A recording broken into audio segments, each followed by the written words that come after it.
আমাকে একটি যন্ত্র দাও, যন্ত্রণা মাপার। শ্রবণ শক্তি দাও অন্তিম আরতি শোনার।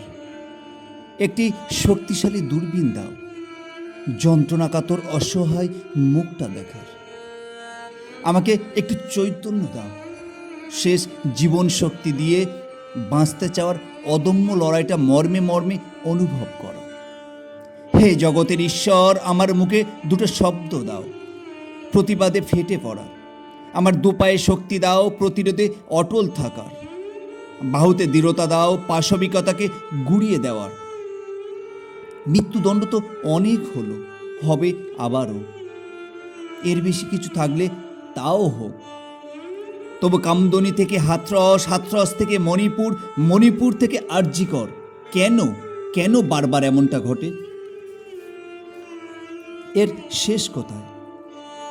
এরা ঘৃণ্য কীট, অপরিণামদর্শী পতঙ্গ। আগুনে পুড়ে ধ্বংস হবে, তবু বিকৃত কামচরিতার্থ করতে ছাড়বে না।